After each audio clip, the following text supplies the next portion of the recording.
2013ರಲ್ಲಿ ಭಾರತದ ಕೇರಳ ರಾಜ್ಯದಲ್ಲಿ ಮತ್ತೊಮ್ಮೆ ಕೆಂಪು ಮಳೆಯ ವಿದ್ಯಮಾನವು ವರದಿಯಾಗಿದೆ. ಈ ಘಟನೆಯು ಈ ಹಿಂದೆಯೂ ವಿಶೇಷವಾಗಿ 2001ರಲ್ಲಿ ವ್ಯಾಪಕವಾಗಿ ವರದಿಯಾಗಿದ್ದ ಕೆಂಪು ಮಳೆಯ ಸರಣಿಯ ಒಂದು ಭಾಗವಾಗಿತ್ತು.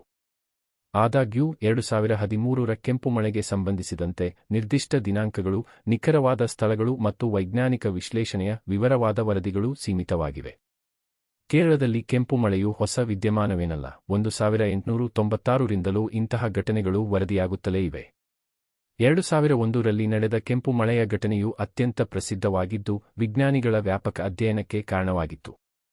ಈ ಅಧ್ಯಯನಗಳ ಫಲಿತಾಂಶವಾಗಿ ವಾತಾವರಣದಲ್ಲಿರುವ ಟ್ರೆಂಗಳೆಪೋಲಿಯಾ ಅನುಲಾಟ ಟ್ರೆಂಟೆಪೋಲಿಯಾ ಎನ್ಯುಲೈಟ ಎಂಬ ಹಸಿರು ಪಾಚಿಯ ಬೀಜಕಣಗಳೇ ಸ್ಪೋರ್ಸ್ ಈ ಕೆಂಪು ಬಣ್ಣಕ್ಕೆ ಕಾರಣ ಎಂದು ಖಚಿತಪಡಿಸಲಾಯಿತು.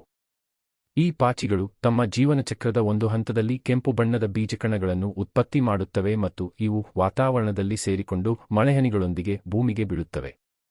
2013ರಲ್ಲಿ ಕೇರಳದ ಕೆಲವು ಭಾಗಗಳಲ್ಲಿ ಮತ್ತೆ ಕೆಂಪು ಮಳೆ ಸುರಿದಿರುವ ಬಗ್ಗೆ ಕೆಲವು ಮಾಧ್ಯಮ ವರದಿಗಳು ಮತ್ತು ದಾಖಲೆಗಳು ಉಲ್ಲೇಖಿಸುತ್ತವೆ. ಗಿನ್ನೆಸ್ ವಿಶ್ವ ದಾಖಲೆಗಳ ಪ್ರಕಾರವೂ 2012 ಮತ್ತು 2013ರಲ್ಲಿ ಕೇರಳದಲ್ಲಿ ಕೆಂಪು ಮಳೆ ಸಂಭವಿಸಿದೆ ಎಂದು ಲಾಗಿದೆ. ಆದರೆ ಈ ಘಟನೆಗಳ ಕುರಿತು 2001ರ ಘಟನೆಯಷ್ಟು ವ್ಯಾಪಕವಾದ ವೈಜ್ಞಾನಿಕ ಸಂಶೋಧನೆಗಳು ಅಥವಾ ಅಧಿಕೃತ ವರದಿಗಳು ಲಭ್ಯವಿಲ್ಲ. 2013ರ ಕೆಂಪು ಮಳೆಗೆ ಕಾರಣವಾದ ಅಂಶಗಳನ್ನು ನಿರ್ದಿಷ್ಟವಾಗಿ ಅಧ್ಯಯನ ಮಾಡಿದ ವರದಿಗಳು ಕಡಿಮೆ.